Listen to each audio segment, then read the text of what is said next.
Il-poeta Ingliż John Donne jikteb No man is an island. Dan il-vers jissuġġerixxi li l-bniedem m'għandux jinqata' għalih waħdu, imma għandu jgħix f'komunjoni mal-oħrajn. Dan hu dak li nagħmlu aħna fil-familji tagħna, fl-iskola, fiċ-ċentri ta' tagħlim u f'tant postijiet oħra li fihom niltaqgħu ma' nies oħra żgħar u kbar u permezz tagħhom jitqiegħed dawl fuq ħajjitna stess.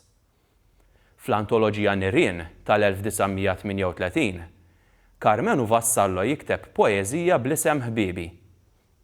Iżda l-ħbieb ta' dan il-poeta romantiku huma differenti minn kif nifhmuhom is-soltu. Ejja nisimgħuha. Ħbiebi ta' Carmenu Vassallo. Tlabt l-Alla jtini ħbibiju. Ennieni b'kotra blaqat. Fuq dawn norbot nħoll.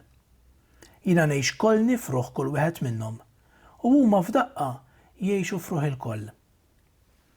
Il-siinhom huma jien. Mulejja kliemi ta' uli biex nitħabbeb bih. Qalbi saltna ta' ħolm, saltna ta' mħabba. Jixel fija l-ħolqien u jiena fih. U ħajt insiba fit-tħaxwix tal-weraq u fit-petpit tal-kwiekeb ta' smawiet. Nereq fi bħra ta' dwal sikwit u nisfa xitla fi ġnien il-ġmiel għajn ta' ħlawiet. Nibki mad-dilja fil-ħarifa, ninej u nitniet ma' siġar tal-ħarrub. Nixrob man naħla u mal-farfett il-asel minn fomm il-wart u fġu fil-wart indub. Indub fil-wart u warda nsir. Arani nilab nisfen u nanni mal-ħaxix. Ġawar in-nida jġib lil-lejl. Undommu fħanni għall-odwa ma li tfittx fl-arix. Imbagħad tixrif li x-xemx bejn ikħal u ikħal, b'ħodon ġamar tad-deb, seħer tal-wien. Titbissim li bħalhom, tnewwil li drieħħa u minn warda f'merżuq ninbidel jien. Xi ġmiel f'beraħ tan-nir, għanqut imrieżaq nixxabtu l-koll ma' siderhomna x-xemx, nerdow l-imħabba minn sidira, imħabba li bejn is-sema u l-art bħala ma hemmx. Jisbaħ iħejji triq għall-lejl minn kmieni, in-nar qaribna, jbusna u nbusuh. Wara nbaħru flimkien lejn xatt ix-xefaq, nieħdu bidejn il-qamar u nħalluh. Lil hemm ix-xefaq dinjiet oħra nżuru, tfajliet weħidhom arwenin bla kliem. Inlibsuhom bidwal, ngħixu ftit magħhom u nerħulhom fi skietom brat tislim. Rrid kieku nerġa' fejn kont darba. Il-ġwiena ħommi tatni kif xtaqt u nbdilt fil-ħin. Mulejja, niżżik ħajra l-ħbieb li tajtni. Ħbiebi, kull ma ħlaqt int, barra l-bnedmin. Sa mill-bidu nindunaw li l-poeta qed jikteb fl-ewwel persuna. Dan jidher fit-titlu stess bil-pronom memus i u f'kelmiet oħrajn bħal norbot, inħoll, kolni u ruħi. Għalhekk hija poeżija ħirġa mill-qalb ta' poeta li qed ħares lejn il-qagħda emottiva tiegħu u lejn ir-relazzjoni tiegħu innifsu u mal-oħrajn. U la darba semmejna l-emozzjoni, għaliex fil-bidu għedna li Vassallo huwa poeta romantiku? X'għandha x'taqsam l-imħabba? Fil-letteratura, ir-romantiċiżmu m'għandux jaqsam mal-imħabba jew ma' xi dejt, imma huwa moviment artistiku intellettwali li nibet fil-Ġermanja fit-tmiem is-seklu 18 u li mbagħad infirex madwar l-Ewropa, inkluż f'Malta. Ir-romantiċiżmu minn barra li rewwaħ is-sens ta' nazzjonaliżmu, rawwem kuxjenza dwar iż-sbuħija tan-natura, perreċ il-bżonn tal-emozzjoni u s-sentiment f'kuntrast mar-raġuni li ma tistax tasal biex tagħti tifsira xierqa lil kull ma jinħass f'ruħ il-bniedem.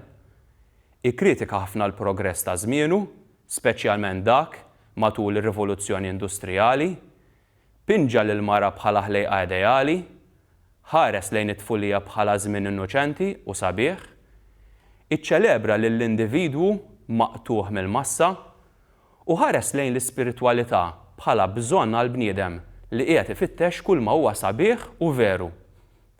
Allura, x'għandha romantiku l-poeżija ta' Vassallo? Fil-poeżija l qrajna, il-poeta jibda b'referenza għal Alla. il-missier li jaf kollox, u li l-poeta jindirizza bħala mulejja lejn tmiem il-poeżija. Huwa jgħid li tlabt lill-Alla itini ħbibiju.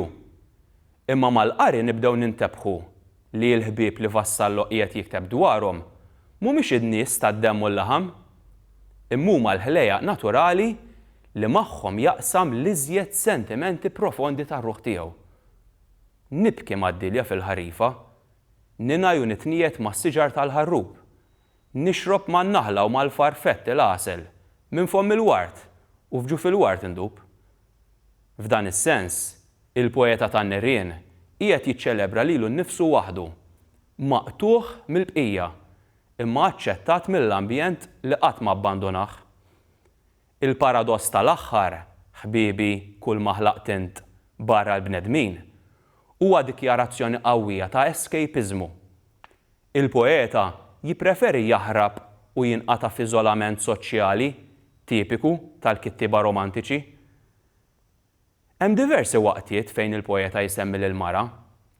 Iżda din id-darba, din il-mara ideali hija x-xemx li permezz tas-similitudni tiġi deskritta bħala li toffri ħajja u ken għal ulieda.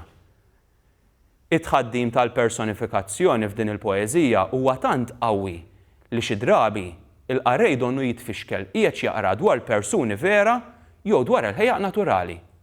Fil-fatt, il-lejl u n-nar huma miktubin bl-ittra kapitali għax għall-poeta donhom huma persuni bl-ismijiet propji tagħhom. Mhux ta' bxejn li l-jum bil-metafora huwa deskritt bħala qaribna li jibusna u mbusuh. Vassallo saħansitra idub fil-ward u warda jsir, ġbija metaforika li tkompli tenfasizza r-relazzjoni intima tal-poeta mal-ħlejjaq naturali ta' madwaru. Iżda l-poeta ma jinqedix biss bil-ħars biex ifissrilna l-burdati tiegħu, imma juża wkoll is-sens ta' smigħ biex jagħtina esperjenza qusa u aktar sħiħa.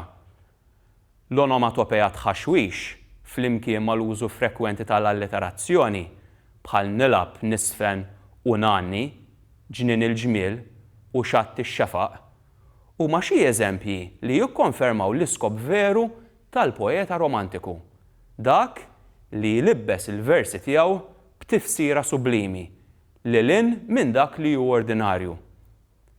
Il-poeżija hija miktuba bl-endekasillabu, jiġifieri bil-vers ta' 11 li joħloq ton serju. Il-versi alternaw mill-wati għat-tronk. Il-vers wati jidher bi 11 sillaba u t-tronk b'10, imma t-tnejn għandhom l-aċċent ewlieni fuq l-10 sillaba. L-istrofi huma kwartini fejn it-tieni u r-raba' vers ta' kull waħda jirrimaw skont l-iskema A, B, C, B li tagħmilha rima mqabża.